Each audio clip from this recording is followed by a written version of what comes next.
vacation numéro 37, je crois, pour ce début d'année. On est déjà dimanche. Demain, on va tous reprendre le chemin des écoliers, malheureusement. Et on va faire un petit point sur la remontée de la flotte Vendée Globe vers l'équateur cette fois, avec trois groupes ou quatre groupes plus ou moins distincts.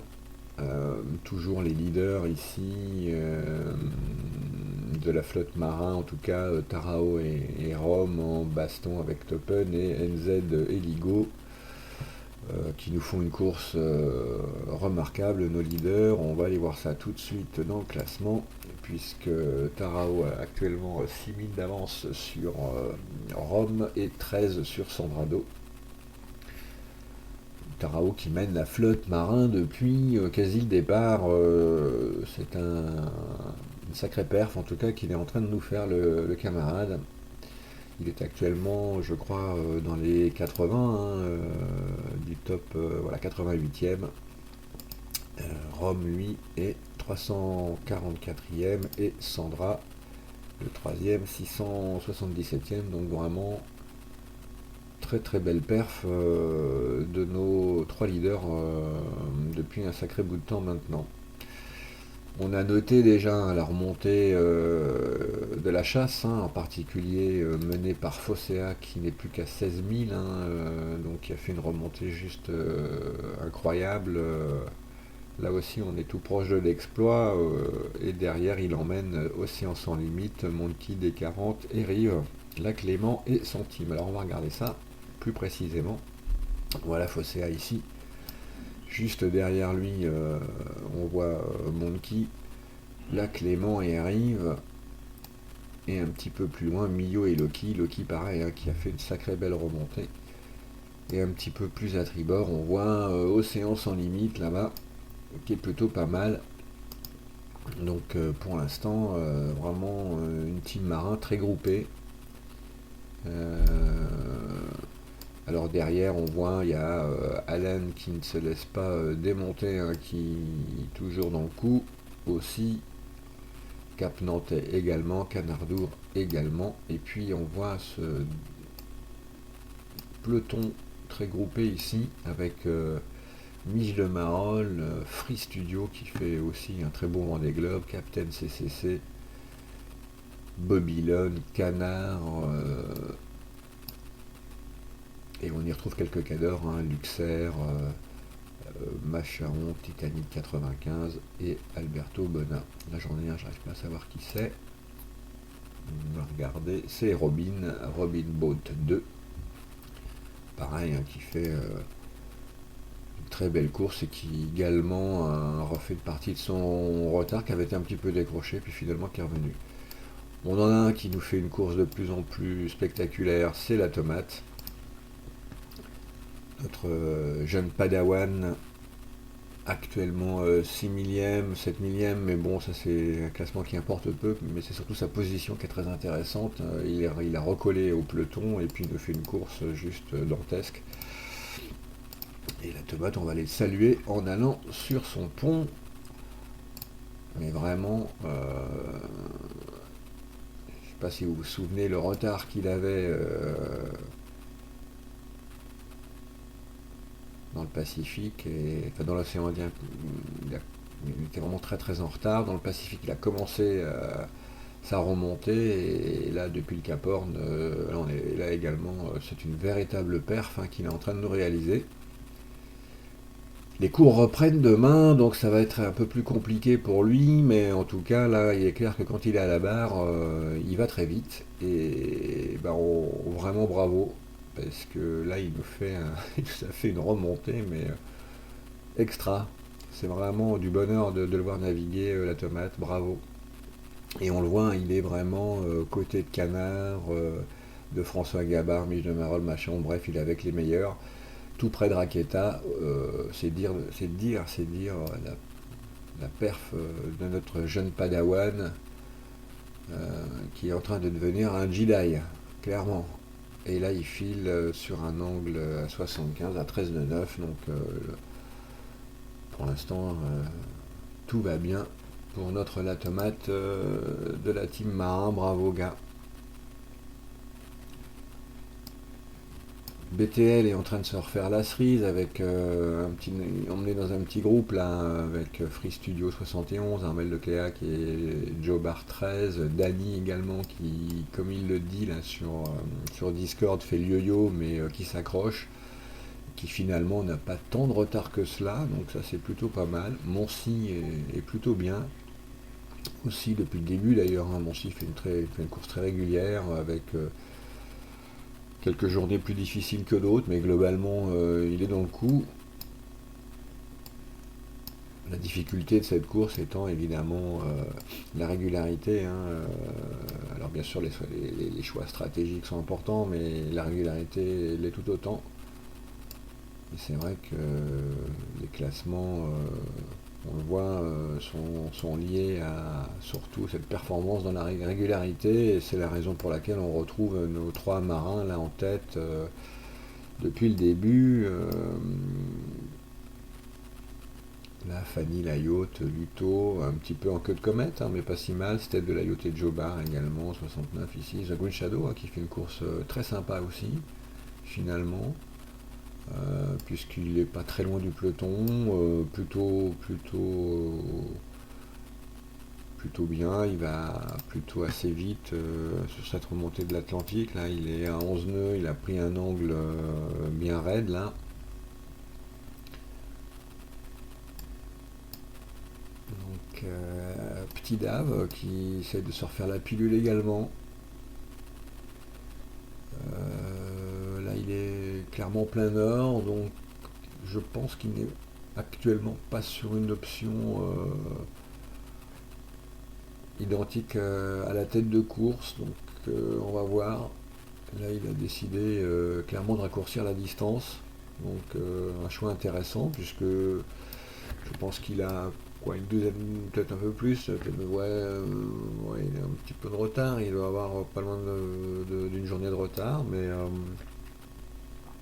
ouais, il peut s'en passer encore des choses après l'équateur, même si bon, évidemment devant ça va toujours très vite et que ça va être compliqué de revenir. Là, le leader hein, du réel, Maître Coq, a passé le Cap Horn, hein, donc il est toujours poursuivi par Apivia.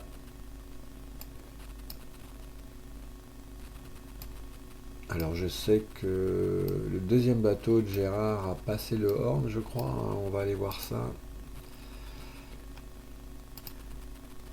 Alors, mon GG. Et on va aller prendre des nouvelles de nos féminines aussi, un peu. Alors, non, je découvre des nouveaux noms. Petit tous, Dave, que je ne connais pas encore. Alors, JGPF, 72e actuellement de la flotte marin, à la 59 millième place. Bon, effectivement, il a passé le Horn, il est. Alors, je vais me remettre sur la météo. Bon, il est un peu dans le dur là. Il n'y a effectivement pas trop de vent. Et surtout, il est sur un angle pas très bon. On voit.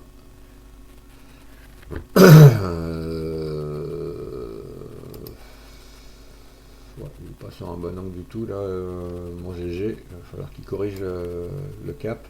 Mais en tout cas, il a passé le Horn, donc il a entamé avec son deuxième bateau la remontée de l'Atlantique. Et moi, je m'intéresse aussi au premier bateau parce que, enfin, là, on va en parler un petit peu de ça parce que je vais vous expliquer pourquoi. Alors, je vais essayer de trouver son premier bateau. Alors, il y a Mumu hein, qui également, on l'a vu, pas très loin du Horn. Là. Alors, là, on aperçoit GG et Krezig qui se rapprochent du Horn. Bon, Krezig, c'est un peu dur, hein, clairement. Pour lui, il ne doit pas avoir trop le temps en ce moment, donc sur ses courses au long cours, là, voilà, il a un peu de mal, mais et Mumu, là, qui a pris un petit peu de large hein, par rapport au premier bateau de GG. Alors oui, les deuxièmes bateaux rendent les vacations difficiles parce que y a trop de bateaux en fait, donc on peut pas parler de tout le monde. Et puis difficile pour moi de me rappeler si c'est le deuxième bateau qui est lead en fait par rapport au premier. Donc c'est vrai que bon, je vais pas réanimer un vieux débat, mais moi je me souviens, il fut une époque où il n'était pas question d'avoir deux bateaux ou trois bateaux. En tout cas, le règlement ne l'autorisait pas. Maintenant, bon, on fait un peu ce qu'on veut, ce qui fait que, évidemment, le nombre de participants est énorme à chaque fois. Mais c'est vrai que pour faire les vacations, quand les marins ont 2, 3, 4 bateaux, franchement, moi, j'y perds mon latin. Et puis, voilà, donc c'est compliqué, donc je fais au mieux, hein. Donc c'est vrai qu'il y a des noms que je découvre et je ne sais jamais si c'est les premiers ou deuxièmes bateaux. Alors pour certains d'entre vous, je finis par m'en souvenir, mais franchement, je pense qu'un bateau suffit largement et je me dis que le règlement devrait durcir le ton par rapport à cela, parce que on nous dit 1 million de participants sur le Vendée Globe. Alors si si on divise par deux déjà, ça fait plus que 500 000 et surtout ça rendrait mes vacations plus faciles. Bref, c'était pas un coup de râle, hein, c'était juste un peu compliqué, je trouve. Donc voilà un petit peu l'état. Alors on va aller voir les féminines parce qu'elles font une course absolument remarquable. Alors on va aller suivre ça dans l'ordre. Il y a... On va descendre petit à petit. On va faire des gros plans ce matin, comme ça, un petit peu au doigt levé. Almicle, alors Mathias, je ne sais pas si c'est garçon, fille, et je ne sais pas si c'est premier ou deuxième bateau, donc ça, voilà, ça fait partie des trucs. Almicle, toujours, une course remarquable, 7 millième actuellement, en pleine offensive, là, on le voit, très bien placé derrière Banane et en duel avec Jonax et Flèche d'Or. Bref, Almicle nous fait une course somptueuse aussi, à l'instar de la Tomate. Mais ça fait depuis un moment que Almicle est aux avant-postes et donc très très bien placé, je trouve d'ailleurs, en termes de route. Donc ça c'est plutôt bien. On va poursuivre la descente du classement. Alors, on a vu Almicle qui va vite. On va continuer la descente. Horizon, qui continue sa jolie remontée. Hein, Horizon, qui était parti très à l'est. Et là, on voit hein, qui a redressé. Moi, je la vois dans mes rétros depuis ce matin. Là, et c'est vrai que elle va. Elle a fait encore une fois une grosse remontée, comme l'autre fois. Là. Plein nord cette fois, Clermont, là on se pose pas trop de questions et on remonte et elle a bien raison. Mais en tout cas, elle se replace tranquillou pour faire une jolie place sur ce Vendée Globe et finir fort, donc ça c'est bien. Et elle est bien accompagnée avec Vincent Rioux et le roi Alf. Et elle a quitté son joli surfeur. Elle me parlait d'un surfeur l'autre fois, Mathieu Crépel, qui, vous voyez, lui est parti un peu plus à l'est encore, à la chasse de Lucky. On va poursuivre. Donc jusqu'à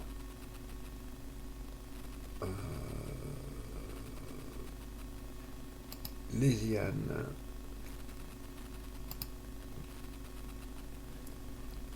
Bon, qui avait fait un départ Tony Truant. Et là, clairement, Léziane a marqué le pas et donc a décidé de ramener son bateau en vitesse de sénateur vers les sables, sans doute beaucoup moins de temps de se connecter, un petit peu fatigué de ce long tour du monde. Et pour le coup, là, elle approche des îles de la Trinidad. Donc une remontée tranquillous, tranquillous.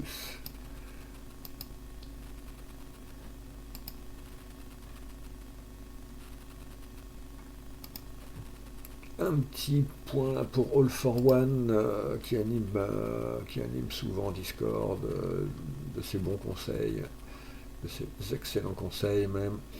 Donc très très bien placé en chasse. Voilà. Donc là il est en très bonne compagnie en plus. Donc tout va bien pour All for One, finalement pas trop mal enquillé. On va regarder un petit peu le. Alors j'en fais encore 2-3. Alors Mich de Marolles on l'a vu, Alan Ford, Philouz, je ne l'ai pas vu. Alors là, Ogle, je crois que c'est un deuxième bateau hein, aussi, mais je ne sais pas de qui. Ouais, super bien.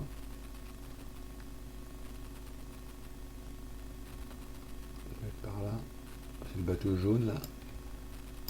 Donc effectivement, plutôt pas mal. Philouz que je n'oublie pas.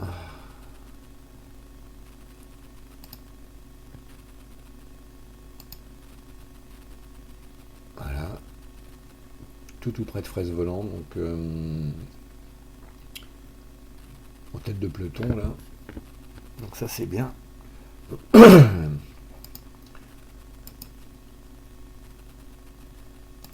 La team marin, on est combien actuellement? Voyons voir.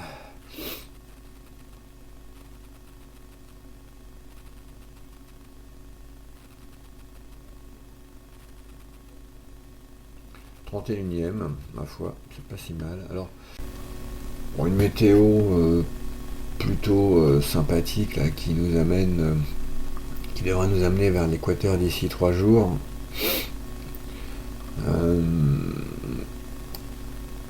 Pour ensuite sans doute réfléchir à différentes stratégies pour le dernier run, le dernier acte de ce Vendée Globe 2020, l'Atlantique Nord, qui ne sera pas si facile que cela, encore une fois, comme le prédisait très bien Fosséa. Si on se souvient de la descente qui avait été épique, la remontée risque de l'être tout autant. En tout cas, voilà un peu l'état des lieux de ce dimanche. Vraiment 2 groupes en duel avec des leaders bien installés là. En tout cas 3 leaders, Nathalie, Suez et puis J-Seb là, qui sont pas mal pris en chasse évidemment par Fosséa l'Éternel. Qui depuis plusieurs mois vraiment un de nos marins les plus rapides et notre champion toute catégorie qui emmène derrière lui les furieux, et puis le groupe Tarao et Rome qui pour l'instant sont toujours aux 3 premières places, mais attention, là il y a du duel entre ces 2 groupes hein, avec quand même beaucoup de distance entre eux, mais là c'est un duel qui va être très très sympa à suivre. Et puis derrière, en embuscade, il y en a plein, et certains n'ont sans doute pas encore dit leur dernier mot, n'en doutez pas. J'imagine mal Mich de Marolles, Raqueta, Canard, Bobylon et tout ce beau monde, Macaulay, tout, ne rien tenter d'ici la fin, y compris, on pourrait même aller jusqu'à Luxer. Et pourquoi pas la tomate hein, aussi, bien entendu, et Alberto Bonin également, donc attention, il peut s'en passer encore des choses. Notez que Gabard est pas si mal placé que cela. Juste derrière Free Studio hein, qui nous fait une sacrée remontée également, et qui mène la danse là de ce peloton. Donc et Free Studio est un fin stratège aussi, donc attention. Donc voilà un petit peu l'état des lieux de notre aventure au long cours. Sur ce, je vous souhaite un bon dimanche, les marins. Je vous dis. Alors, si je voulais faire un petit point sur le Teamboat, hein, qui est vachement bien placé toujours. Je sais pas où il en est au classement par rapport à la compète Teamboat, mais en tout cas, il est bien au chaud dans le peloton. Peut-être a-t-il marqué le pas ces dernières heures, peut-être, je suis pas sûr. En tout cas, il a une route résolument nord depuis un moment là, on le voit. Donc,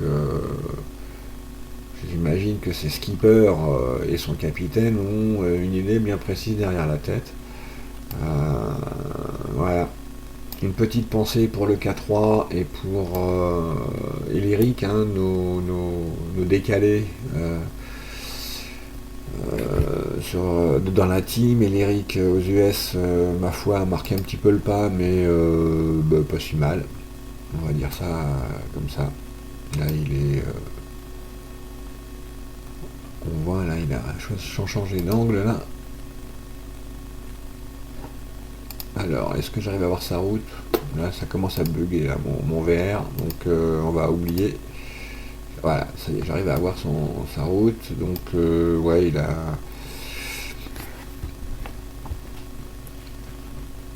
décidé d'attaquer un petit peu, là.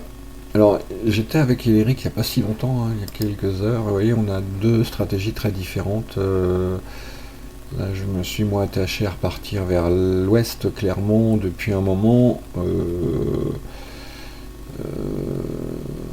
Parce qu'il y a un moment, faut tenter des choses. Et l'Eric, lui, est resté sagement plein nord. Et puis là, il a décidé également de réenquiller un petit peu vers l'ouest. Donc on va suivre ça aussi. Voilà les amis, bon il y a plein de choses desquelles je pourrais parler évidemment, mais pour que cette vacation soit à peu près digeste,